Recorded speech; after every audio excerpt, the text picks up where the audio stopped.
El ESP32 nos ofrece 4 temporizadores que nos van a venir estupendamente para gestionar los pulsos de los motores paso a paso. Concretamente, como estáis viendo aquí en el datasheet del ESP32, hay 4 temporizadores de propósito general que podemos utilizar. Las características son, bueno, pues tiene un preescalador de 16 bits, por lo tanto podemos ir desde el 2 hasta el 65536 en el preescalador. Nosotros en el código fuente veréis que utilizaremos el valor 80, ya veréis por qué. Y luego tenemos un temporizador de 64 bits. Esto en el código fuente se va a asociar a una variable del tipo uint64t. Bueno, los temporizadores pueden ir hacia arriba o hacia abajo, la cuenta. Tiene la característica de autorrecarga que también utilizaremos, y el alarming, que no es otra cosa que cuando el temporizador llegue a un valor que nosotros hemos establecido anteriormente, pues se va a disparar y nos va a llamar a una función de interrupción, también llamada como ISR. Bueno, os paso a enseñar el código fuente. La programación de los temporizadores del ESP32 suele ser de bajo nivel. Esto complica mucho el código. Entonces, para intentar facilitarlo, lo que he hecho es crear una serie de clases de programación para extraer la complejidad de dicha configuración. La primera clase se llama tote ESP32 timer ISR. Aquí está viendo su código fuente. Tiene que ver concretamente con la configuración de los temporizadores. Bueno, esta información la he sacado de esta URL. Os recomiendo que la leáis. Viene muy bien explicado cómo tratar las interrupciones de los temporizadores en el ESP32, y yo lo que he hecho es adaptar la información que aparece en esa URL a lo que necesita mi proyecto. Hay cambios que son sustanciales, pero vamos, os recomiendo que la leáis. El ESP tiene 2 grupos de temporizadores, cada uno con 2 temporizadores, por lo tanto tenemos 4. El preescalador, hemos visto en el datasheet, puede ir de 2 a 65536. La recarga automática, vamos a utilizarlo de forma que configuraremos los temporizadores para que cuenten hasta un valor concreto, y luego cuando lleguen a ese valor dispara una interrupción y vuelven a recargarse para empezar el proceso de nuevo. Bien, consideraciones a tener en cuenta en la rutina de la ISR, de la Interrupt Service Routine, rutina de servicio de interrupción. Bueno, ojo con las optimizaciones del compilador. Todos los compiladores de C realizan una serie de optimizaciones. Por ejemplo, si tenemos una variable de tipo byte, lo más normal es que el procesador la meta dentro de un registro de la CPU. O si tenemos una variable de tipo int de 32 bits y la CPU es de 32 bits, el código ejecutable que está sacando, el compilador pues es posible que lo meta en un registro de la CPU. Bueno, eso da muchos problemas con la gestión de interrupciones, porque las interrupciones acceden a las variables en memoria y no pueden acceder a la CPU. En consecuencia, que cualquier variable que se utilice dentro de la ISR debería estar protegida por volátil. Esto impide que el procesador la optimice y las meta dentro de los registros de CPU, cosa que no queremos. Así que volátil si se utilizan variables. Expressif nos ofrece una API para gestionar los temporizadores, y esa API define una estructura que aquí la veis, hwtimer-t.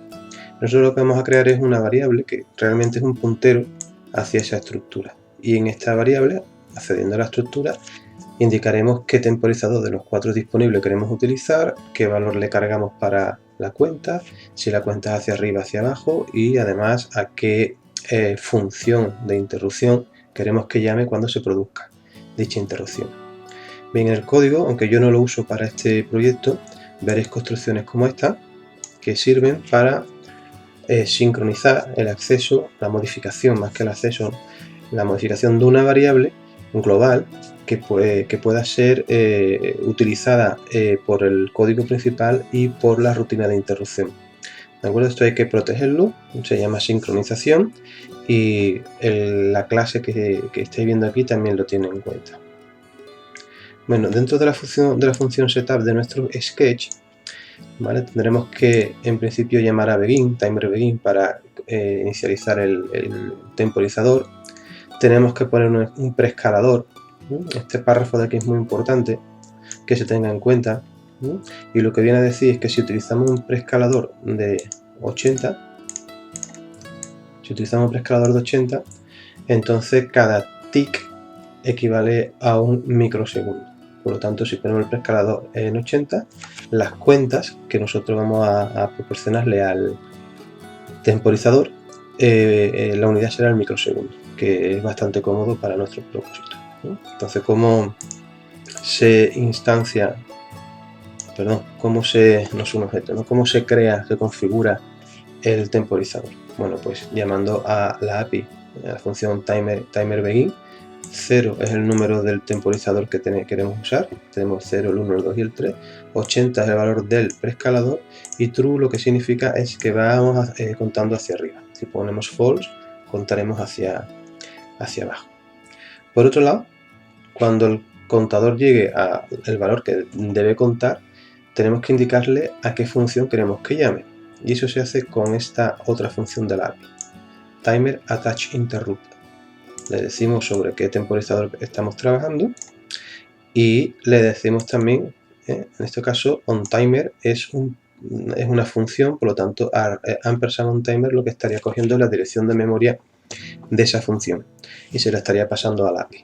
Y luego true, que va a decir si es por flanco de subida o por nivel, cómo se le lanza la interrupción. Normalmente va a ser casi siempre por flanco.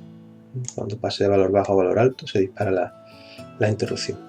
Bien, otra cuestión importante, ¿no?, es cuánto le decimos, cómo le decimos al contador que cuente, hasta cuánto queremos que cuente. Pues se hace con esta función de la API timer alarm write sobre qué temporizador estamos trabajando. En este caso será, lo hemos configurado antes, era el 0. Queremos que cuente 1.000.000 de ticks. Al haber puesto el preescalador a 80, 1.000.000 de ticks equivale a 1.000.000 de microsegundos, en consecuencia a un segundo. Y cuando eso ocurra, pues se llamará la función de interrupción. Si queremos que sea recurrente, pues entonces le ponemos este tercer parámetro a true y el propio temporizador vuelve a recargar el valor de la cuenta para que se produzca otra interrupción pasado otro segundo.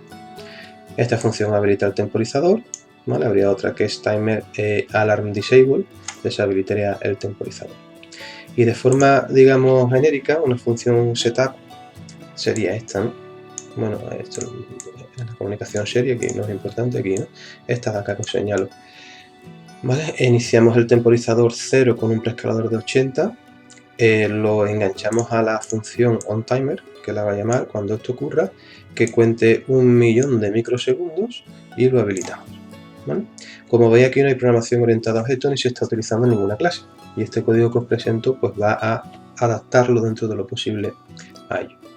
En la parte del loop, o programa principal, en el caso de que tuviéramos que modificar el valor de una variable, ya sea en el código principal del programa, en la función loop, o dentro de la función de interrupción, pues hay que, como es el caso aquí, que se está cambiando el valor de una variable, se la está decrementando, hay que incluirlo entre estas dos macros. Esto tiene que ver con el control de la concurrencia a la hora de que dos hilos intenten acceder a la misma variable en memoria, entonces que lleva cierta coordinación. Bueno, se soluciona mediante esta técnica. Vale, eso sería la parte del programa principal, y aquí sería en la parte de la función de interrupción, ¿vale? Cosas interesantes. Bueno, la función de interrupción aquí en el ejemplo se llama onTimer, ¿vale? En este caso, por ejemplo, aquí incrementaría esa variable que está siendo compartida y está delimitada por estas dos macros que vuelven a hacer lo mismo que antes, controlar esa concurrencia. Bien, algo muy importante es declarar cuando el compilador genera código ejecutable, pues utiliza distintas direcciones de memoria para ir poniendo las distintas partes de lo que va a ser el programa. En el caso de las funciones de interrupción, pues no deberían verse afectadas por supuestamente la paginación de memoria virtual que estuviera haciendo el dispositivo, y entonces el compilador tiene ciertas instrucciones para evitar ese tipo de consideraciones, ¿no? Bueno, es obligatorio ponerlo entonces así. Todas las funciones de interrupción deben ir en la parte de funciones, irán a TTR. Ahora vas a ver la clase que he creado para ordenar un poco este galimatías, ¿vale? Entonces, fijaros, lo he conseguido en su mayor parte. ¿Qué quiere decir esto? Las funciones de interrupción no pueden ser métodos miembros de una clase. La razón, aquí la tenéis explicada en todo este texto. Le echáis un vistazo para el vídeo, lo leéis si queréis, ¿no? Pero a grosso modo lo que quiere decir es que una función de interrupción, una ISR, necesita tener una dirección de memoria conocida a la hora de compilar, el tiempo de compilación, y si yo la meto dentro de una clase, el compilador no sabe qué dirección de memoria tiene digamos, ese objeto hasta que el objeto se instancie, y eso se realiza en tiempo de ejecución, ¿vale? Ahí, como veis, hay distintas soluciones, pero la mejor, bajo mi punto de vista, es la que yo he tomado, y es que la clase recibe un atributo, concretamente el constructor de la clase, que es el puntero hacia dicha función, y la función la sacamos fuera de la clase, la dejamos en el código principal del programa. Esto tiene distintas ventajas. Una de ellas, y muy importante, es el rendimiento, ¿de acuerdo? Que va a funcionar muy rápido. Bueno, pues esta es la clase. Bueno, tenemos el constructor, aquí lo tenéis. El constructor recibe 4 parámetros. Primero es el hardware timer, que va de 0 a 3, qué temporizador quiero utilizar. Este es el puntero a la función de interrupción. Luego el código queda de una forma muy sencilla, ya lo veréis en la parte del programa principal. Después tenemos aquí el preescalador, que lo llamaremos normalmente con el valor 80, y luego la cuenta, que es la cantidad de, en este caso ya, microsegundos. Si hemos puesto el preescalador 80, que queremos que el temporizador vaya contando antes de que llame a la función de interrupción que está puesta aquí. Bueno, echarle un vistacito al código fuente, lo voy a subir a GitHub, podéis parar el vídeo si queréis y le vais echando un vistazo. Aquí está la definición del constructor, que lo que hace es almacenar principalmente estos parámetros que le mandamos en atributos miembros, ¿no? Privados del propio objeto, de la propia clase. El temporizador motoriza. Ahora mismo el objeto timer no está configurado, así que apuntamos a esa variable null. Aquí está la dirección de memoria de la función de interrupción que vamos a llamar, la cuenta, el preescalador y el timer mux, que es para el control de concurrencia, que hablamos antes de ello, ¿no? Bueno, el método init, muy importante. El método init tiene que llamarlo el código principal, normalmente la función setup. Y esto lo que va a hacer realmente es todo el trabajo, ¿no? Fijaros, aquí va a inicializar la variable timer haciendo una llamada a la API, la hemos descrito antes, ¿no? Hardware timer, prescaler y true. Se le engancha la función de interrupción, la ISR, y luego le ponemos la cuenta, el count, aquí, cuánto queremos que cuente. Y por último, fijaros una cosa muy interesante, que deshabilito el temporizador. ¿Por qué es esto? Porque si lo hubiese puesto aquí el timer alarm enable, la init va a ser llamada en el setup y entonces ya va a empezar a contar el temporizador antes de que llegue el código de programa al loop, a la función principal. Entonces yo quiero controlar exactamente cuando empieza a contarse. Por lo tanto, en la lógica del programa principal habrá que hacer alguna llamada para que habilite el temporizador.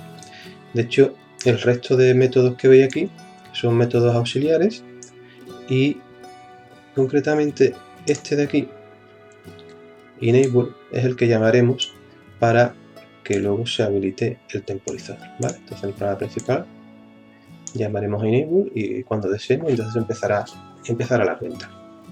Bien, bueno, pues esta es la clase TOTESP32 timer ISR. Como veis, no hace otra cosa que encapsular lo que serían las llamadas a la API de Expressif para gestionar el uso de los temporizadores.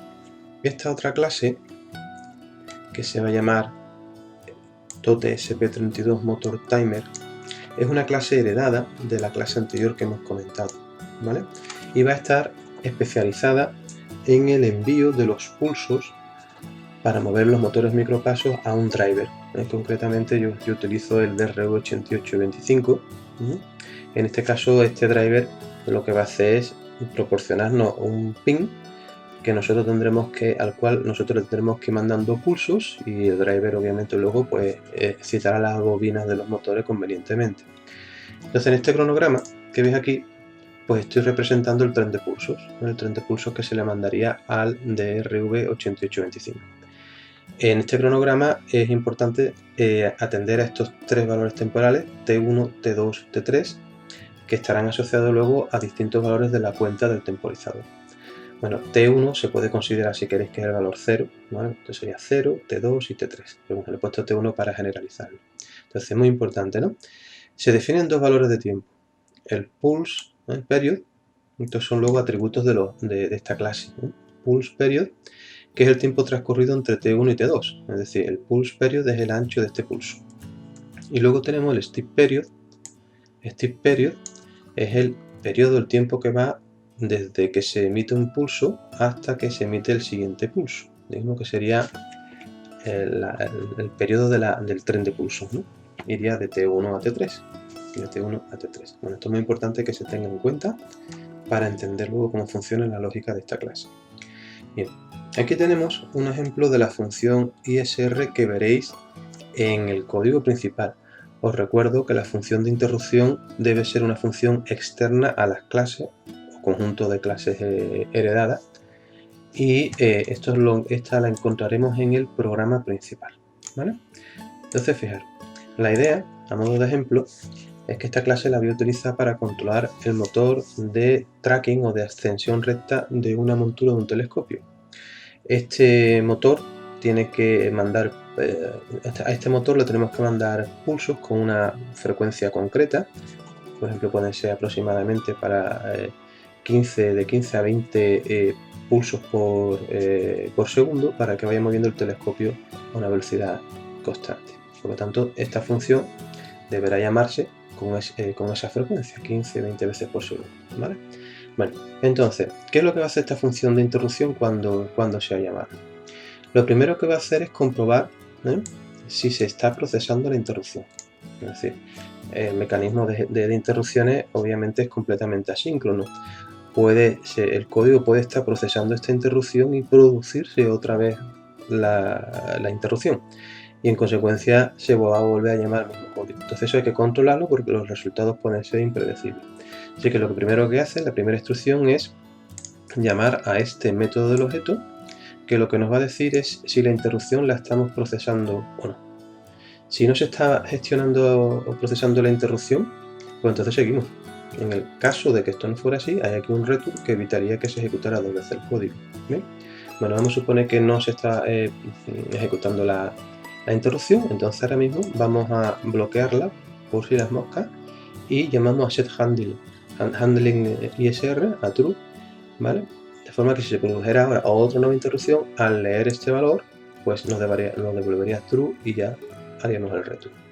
Bueno, todas las funciones de interrupción más o menos iban en esta estructura. Y ahora, muy importante, ¿no? Bien, el objetivo de esta clase es hacer la gestión de motores completamente asíncrona. Quiero decir, que no se va a utilizar en absoluto funciones de delay microsegundos, etcétera. Eso sería criminal. Por lo tanto, la lógica es la siguiente. Mira, voy a volver aquí hacia atrás al cronograma, ¿veis? Entonces vamos a suponer que estamos aquí en T1, se produce la interrupción, ¿no? Pues entonces la ISR debe saber si está en T1 o está en T2, ¿no? Si está en T1, a esto lo llamo yo flanco de subida. Si está en T1, lo que tiene que hacer es poner en valor alto el pin que gestiona o que está controlado, que está conectado al driver del motor. Y termina la ISR. Luego el tiempo sigue corriendo y cuando llegamos a T2 se vuelve a llamar a la ISR, y la ISR ahora va a determinar que está en el flanco de bajada. ¿Qué es lo que va a hacer la ISR? Pues la ISR lo que va a hacer es poner en bajo el pin que está conectado al driver del motor y en consecuencia finaliza el pulso. ¿Cómo he programado esto? Pues mira, primero compruebo si el flanco es de subida. Inicialmente, cuando el sistema arranca, se establece por defecto que el flanco es de subida. Para eso se va a llamar a esta función, a getEdge, de la clase base, que comprueba si el flanco es de subida. Si el flanco es de subida, pues entonces ponemos el pin, por ejemplo, el pin del driver en alto. Ya con eso hemos puesto ahí los voltios que nos interesen, ¿no? Bien, lo próximo que deberá hacer la función ISR cuando se vaya a llamar en un momento es poner el pin a 0, ¿vale? Pero claro, tendremos que decirle que va a estar en el flanco de bajada, así que llamamos a este método del objeto setEdge y cambiamos a failing edge, flanco de caída, flanco de bajada. Y además, ¿cuándo debe ocurrir esto?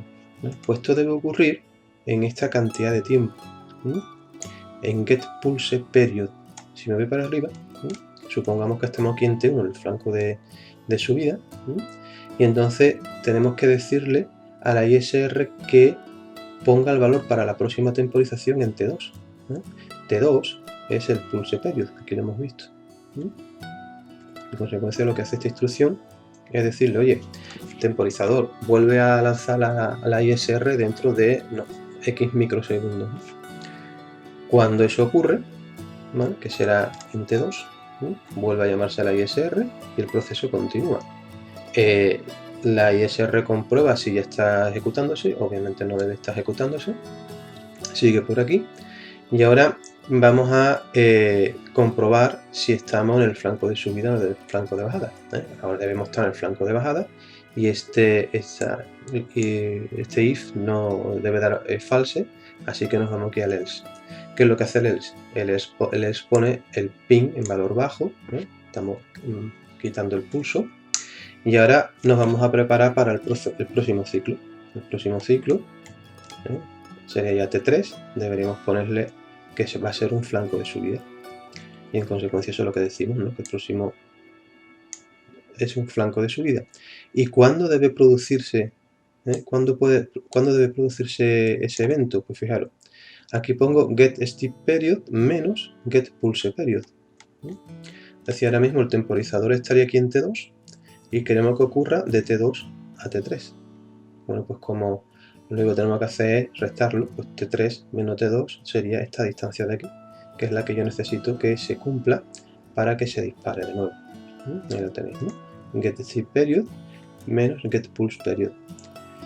Bueno, y como en cualquiera de los dos casos, ya sea el flanco de subida o el flanco de bajada, el código de la ISR termina por aquí, que lo que hace es poniendo el handling a false.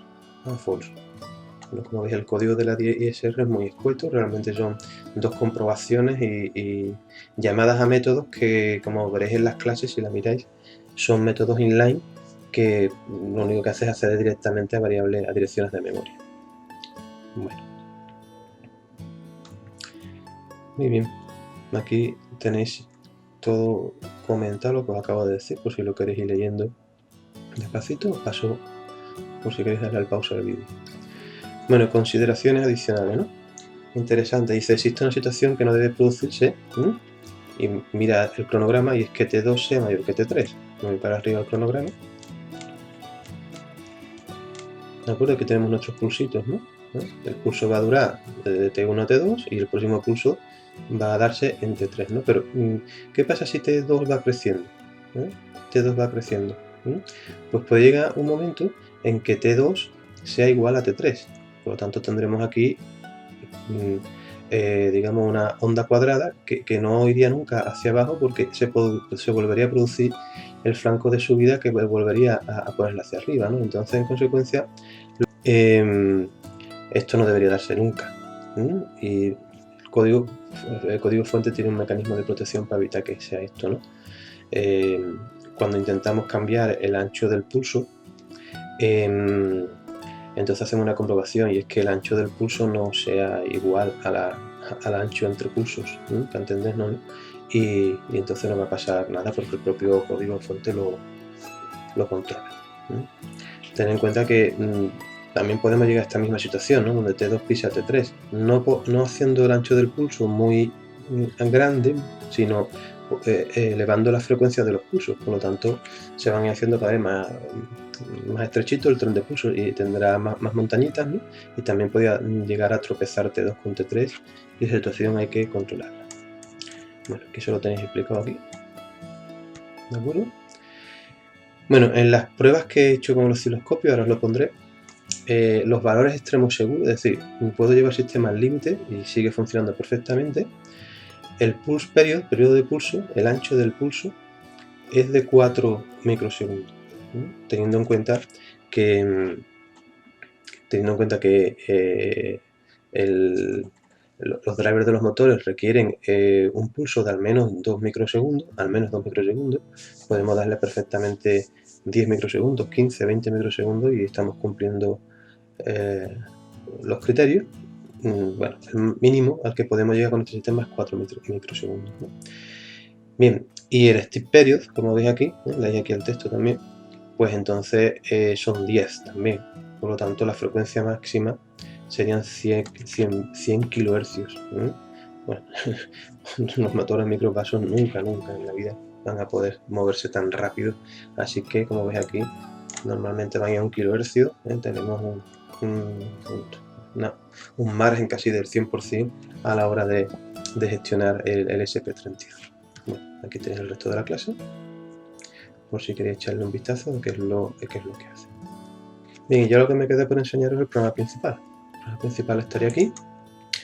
Bueno, incluyo la librería. Voy a definir el pin de ascensión recta, es decir, el pin a través del cual voy a mandarle los pulsos al driver, el 2. El 2 coincide con en el SP32 con el LED, que viene en la placa, y así podemos verlo visualmente, ¿no? Bien, como la función de interrupción, la ISR, se debe definir fuera de la clase, pues entonces es una función estándar de C. Tenemos que darle su prototipo. El prototipo de la función es este, void irán-attr, lo he llamado mymotor asr-isr, ¿vale? Bien, aquí está la declaración y aquí está la definición, ¿vale? Bueno, pero en medio tengo la instanciación del objeto. Fijaros que clarito, que elegante queda, porque ahora voy a crear un objeto para controlar la velocidad del motor de paso a paso de esta forma, ¿no? Bien, lo voy a configurar para que inicialmente tenga un step period de 1.000.000, es decir, me vaya mandando pulsos con un intervalo de 1.000.000 de microsegundos, es decir, un segundo, una cadencia un segundo, y luego el ancho del pulso quiero que dure 100.000 microsegundos. Ese ancho del pulso, 100.000 microsegundos, te corresponde pues con una décima de segundo, si hacemos las cuentas, ¿no? Por lo tanto, se va a mandar pulsos cada segundo y el ancho del pulso es de una décima de segundo. Bien, el argumento que estáis viendo ahí como 0 es el temporizador que quiero utilizar. Y bueno, queda así como se llama la función de interrupción. ¿Veis? La función de interrupción está aquí definida y luego tenemos que coger un puntero a esa dirección, perdón, a esa función, y se coge con el ampersand, ¿vale? Y 80 es el preescalador que queremos utilizar, ¿vale? Bueno, y ahora vamos con la función de interrupción. Mira, lo primero que va a comprobar, ¿no? Esto lo hemos visto antes en la explicación, ¿no? Es repetir lo mismo, ¿de acuerdo? Si se está procesando la interrupción, ¿vale? Si no es así, decimos que la estamos procesando. Comprobamos si estamos en el flanco de subida o en el de bajada. Si estamos en el flanco de subida, pues ponemos el pin alto y además decimos que nos vamos a preparar ya para el flanco de bajada y calculamos el momento donde se tiene que producir ese flanco de bajada. Bueno, eso ya lo hemos discutido antes, así que echéis vistazo al vídeo hacia atrás si queréis, ¿no? Bueno, y en el setup, bueno, el setup principalmente es preparar el pin como salida, eso no es importante para lo que estamos viendo. Y aquí vamos a llamar la función init de este objeto, ¿no? Esta es la que realmente la clase base configura el temporizador, y bueno, vamos a decirle que arranque ya inmediatamente, ¿no? Enable, ¿no? Normalmente estas cosas luego irán aquí dentro del loop y bueno, pues la controlaremos pues cuando nos interese, se pulsa algún botón, entonces arrancamos el motor y esas cosas. Bien, y ahora, fijaros esta construcción digamos, la lógica que tiene, ¿no? Y es que en principio el motor me va a arrancar con una con un periodo entre pulsos de 1.000.000 de microsegundos, un segundo, pero yo voy a querer luego en tiempo de ejecución ver que esto vaya cambiando. Entonces lo que voy a hacer es leer la serial, y en la serial, en lo que es la consola, yo voy a escribir con el teclado la cantidad de microsegundos que quiero que tenga el motor, ¿vale? Entonces lo convierto aquí a entero y con estos dos print line lo muestro por pantalla para saber lo que estoy haciendo, y le mando la información al objeto. Le digo, oye, configura el periodo de pasos, ¿no? Pues haga lo que yo le quiera poner. Bueno, pues le voy a dar un segundo, medio segundo, a un cuarto de segundo, etcétera, ¿no? Y esto que he puesto aquí como flipa, pues la verdad es que es flipante, ¿no? Porque claro, como estamos trabajando con interrupciones y son llamadas completamente asíncronas, a mí me da igual ya qué es lo que haga el loop. Se va a mandar los pulsos al motor con la frecuencia que queramos, ¿no? De hecho, imaginaros si esto no fuera así y aquí pongo un retraso síncrono de 3 segundos. Bueno, pues no funcionaría nada, ¿no? Lo voy a dejar puesto para que veáis que todo funciona, ¿vale? Entonces estaría aquí simulando, pues, no sé, el resto del código del loop. Bien, lo que estáis viendo aquí es el SP32. Estos cablecitos de aquí no le eché mucha cuenta porque están ahí preparados para luego pinchar el osciloscopio. Pero mientras vamos a enseñar cómo subimos el sketch, ¿vale? Le dan aquí este botoncito. Está compilando. Ahora está conectando. Voy a darle aquí a boot. Lo voy a dejar pulsado, si no, no se sube el sketch. Ahora va a empezar a subir. Ahí está. Rating. Muy bien, ya ha terminado de escribirse el sketch. Bien, aquí estamos ya en la consola serial, ¿no? Serial. Dice, escribe por serial el valor de Step Period en microsegundos. Pincho aquí y le voy a poner 2 segundos, por ejemplo, que serían 2 millones de microsegundos. 2, 1, 2, 3, 1, 2, 3. 2 millones. ¿Vale? Entonces, podéis observar aquí en el LED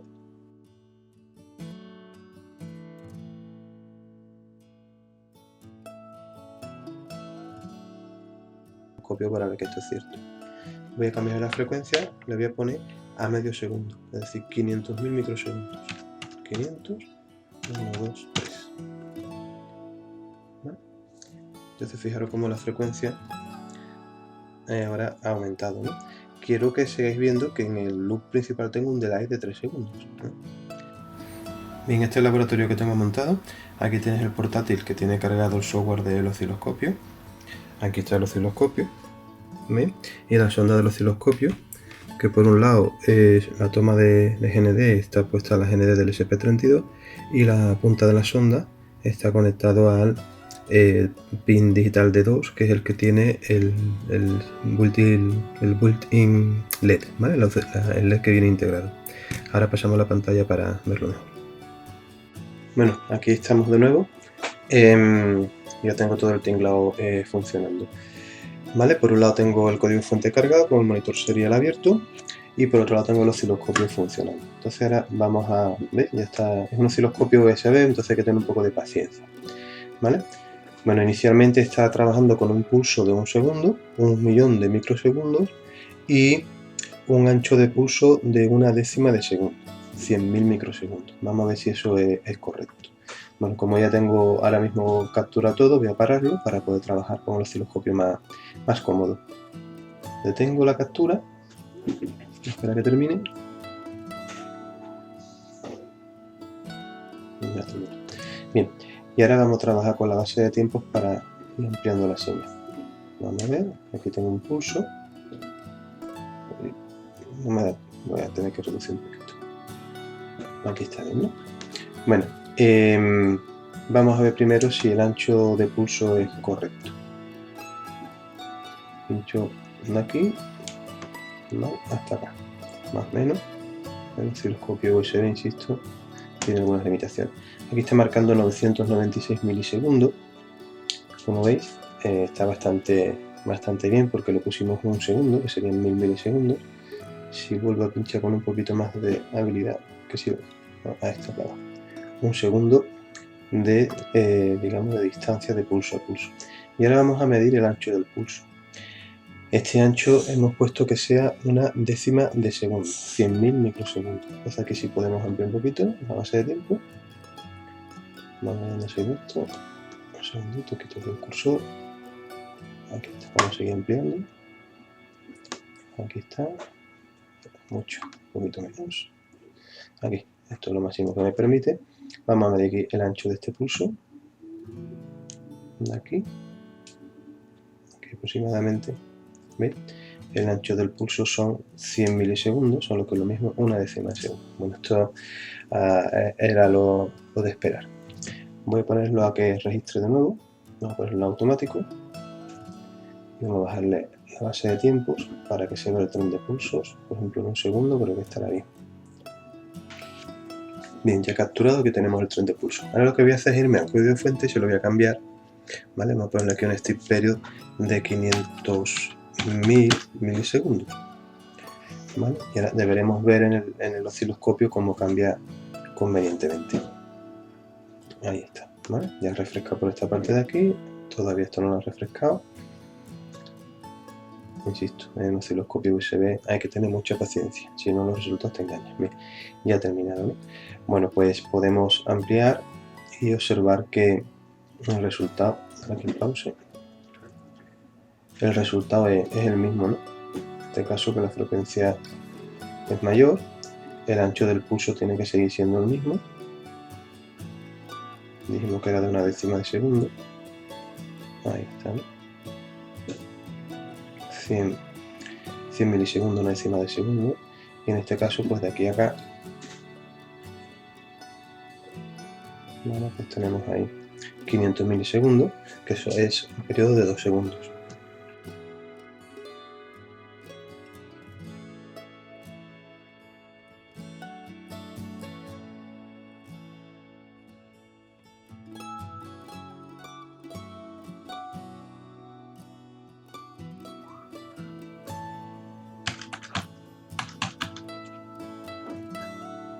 Bien, he puesto 100.000 microsegundos, lo que sería una décima de segundos, y vamos a ver esto en el osciloscopio ahora cuando capture. Vamos a darle aquí.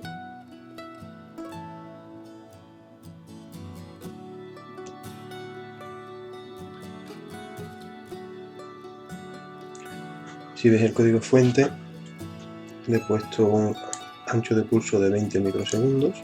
Vamos a ver si es capaz de verlo el osciloscopio. Mismo voy a detener esto aquí.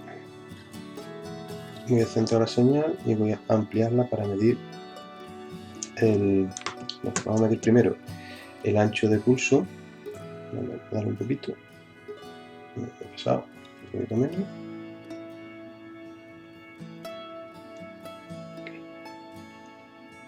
Vale, este es el más aproximado que tengo. Voy a medir de aquí más o menos hasta acá. ¿Vale? El tren de pulso está mandando pulso con cada décima de segundos, es decir, 100 milisegundos. Esto está bastante bien. Y entonces vamos a intentar ampliar la señal a ver si lo conseguimos. Aquí un poquito más, un poquito más, aquí un poquito más, un poquito más. Aquí está ya. ¿De acuerdo? A ver si puedo ampliar un poquito más. Aquí ya no. Me paso un poquito menos, ¿no? Y voy a mirar el ancho de este pulso, ¿no? Fijaros que ya empieza a notarse el flanco, por lo tanto no sabemos de dónde a dónde medir, ¿no? De medio de extremo a extremo. ¿Vale? Un poquito para adentro.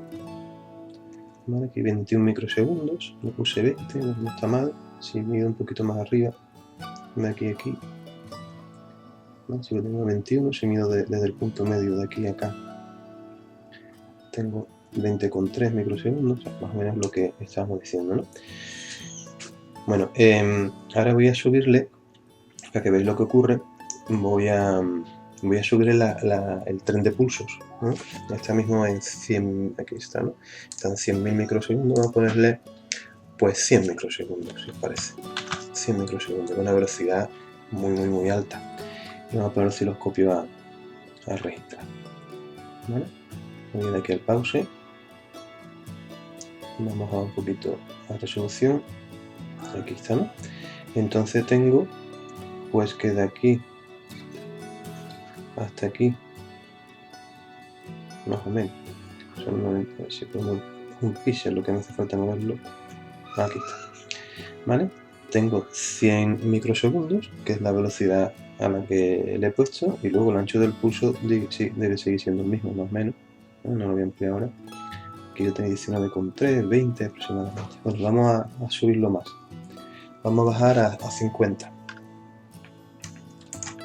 50. ¿No? Y le voy a dar aquí el pause. Aquí sí puedo ampliar un poquito. Los pulsos se parecen, están muy cerca unos a otros. Bueno, entonces la distancia en tiempo de aquí a aquí, ¿vale? Son 50 microsegundos, que es lo que le he puesto, y el ancho del pulso, vamos a medir de aquí hasta aquí, ¿vale? Pues son 20,4. Fijaros cómo ya lo que sería el flanco subido, el flanco de bajada, que hemos explicado en la teoría, pues se va aproximando ya mucho a cuando viene un nuevo flanco de subida y un nuevo flanco de bajada. Vamos a llevarlo al límite.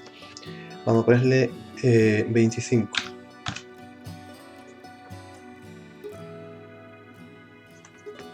Y paramos. ¿De acuerdo? Entonces fijaros ahora lo que va ocurriendo. De aquí tenemos ya 24,9, 25 microsegundos, y el ancho de este pulso pues sigue siendo 20 microsegundos. Todavía podemos apurarle más, nos queda un margen de 5 microsegundos. De hecho, vamos a apurar al máximo, ¿no? Habéis visto en el código de programa que hay una función que comprueba si se sobrepasa al otro extremo, entonces no permite reducir el ancho el ancho del pulso. Vamos a ponerle pues 21, que es el valor más, digamos, mayor de 20. Y vamos a medir aquí, ¿vale? Entonces fijaros lo que va a ocurrir, y es que amplío, ¿veis? Estoy en 21, voy a marcar desde aquí, por ejemplo, hasta acá. Tengo un tiempo de 4,4 microsegundos, y de aquí a aquí tengo 1 microsegundo y medio. Como veis, ya no está midiendo bien, y esto se debe a que la función de interrupción tarda más tiempo en ejecutarse que ese microsegundo que le he dado de margen. Entonces, obviamente no está funcionando bien. Por eso en el código tengo puesto que los valores, digamos, seguros, ¿eh? Aquí lo tenéis, los valores seguros con los que he hecho las pruebas, está un pulso Hesperios de 4 microsegundos y una frecuencia máxima de 100 kHz que equivale a 10 microsegundos, más o menos, lo que he calculado. La función de interrupción en este ESP32 con el código que he puesto tarda menos de 6 microsegundos en ejecutarse. Pero bueno, le vamos a poner 10 microsegundos.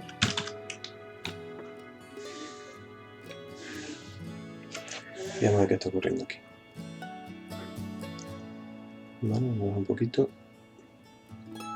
Vamos a esperar a que capture.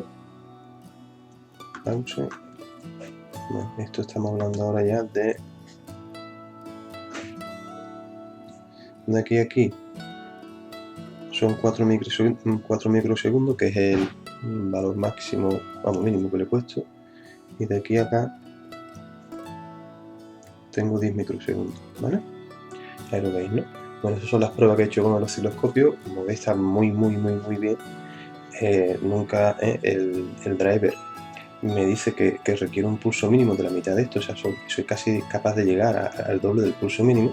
Luego le pondremos un pulso amable, de 20 o 30 microsegundos, que va sobrado. Pero bueno, el sistema llega hasta donde llega, como veis está bastante bien. Esta parte de aquí, parecería que podría arrastrar este extremo hasta este otro. No se puede conseguir del todo porque la rutina de interrupción tarda un tiempo en ejecutarse, y ese tiempo luego hace que no se pueda llegar al límite. Bueno, espero que os haya gustado.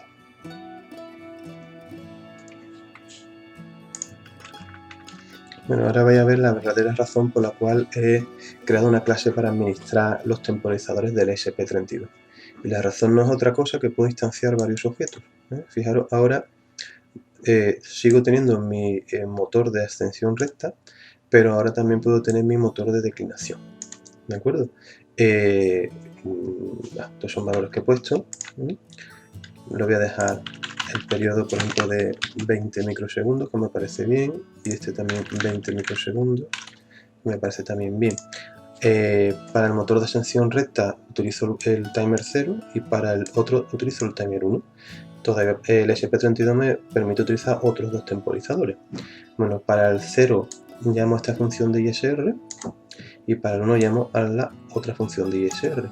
Las funciones de ISR, ahora la ventaja de haberlo hecho así es que pueden ser distintas, cada motor puede hacer una cosa diferente, pero por comodidad he hecho lo mismo, ¿vale? He hecho lo mismo y en consecuencia, para hacer la demostración práctica, fijaros, aquí tengo la otra función, la del motor de declinación, que si comprobáis el vídeo, vais para arriba, pues es la misma, hace lo mismo que la del motor de ascensión recta, ¿no?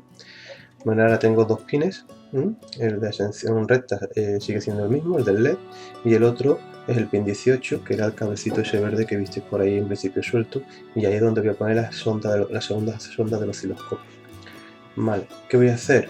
Bueno, pues inicializo los dos temporizadores, habilito los dos temporizadores y fijaros, para ver que en fin, visualmente funciona, lo que voy a ponerle al primer motor es el periodo de tiempo que estimamos oportuno y al segundo motor le voy a poner ese mismo periodo de tiempo multiplicado por 2, ¿vale? Por lo tanto, en el osciloscopio lo que voy a ver es que el tren de pulsos del motor de declinación pues el doble de grande, ¿no?, que el del motor de ascensión recta, ¿vale? Y bueno, aquí seguimos flipando con delay. Esto sería pecado mortal en el mundo de Arduino, en ese sentido. Bueno, ahora voy a ver el osciloscopio. Bueno, como podéis ver, aquí ya le he puesto que haga 1.000.000 de microsegundos. El software programa me pone el otro de declinación 2 millones de microsegundos, o sea, 1 segundo y 2 segundos respectivamente. Si miráis aquí en el osciloscopio, ¿vale?, pues el canal amarillo pues equivale al primer motor, el de ascensión recta, ¿vale?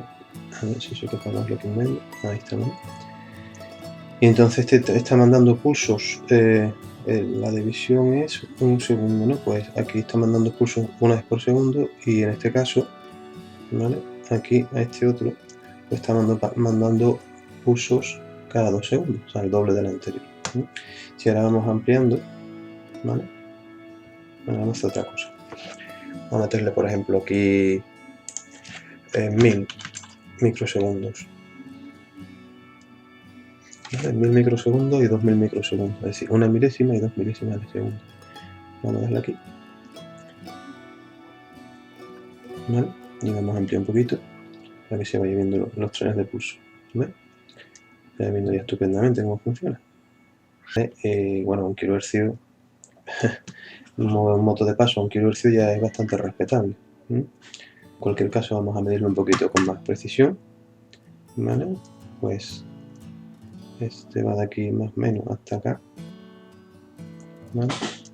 1 milisegundo, 21 microsegundos, ajustando un poquito serán 20 microsegundos, que es lo que le hemos puesto, ¿verdad? Es lo que le hemos puesto aquí al principio, 20 microsegundos en los dos motores. Bueno, voy a poner 100 microsegundos en el primero y 200 microsegundos en el segundo. El tren de pulsos, voy a detenerlo, ¿vale? Y ahora vamos a medir de aquí a acá. Tenemos 100 microsegundos, el ancho del pulso 20 microsegundos, y para el otro, para el segundo motor, que es el doble, mido de aquí hasta acá. Son 200 microsegundos. Bueno, espero que os haya gustado todo.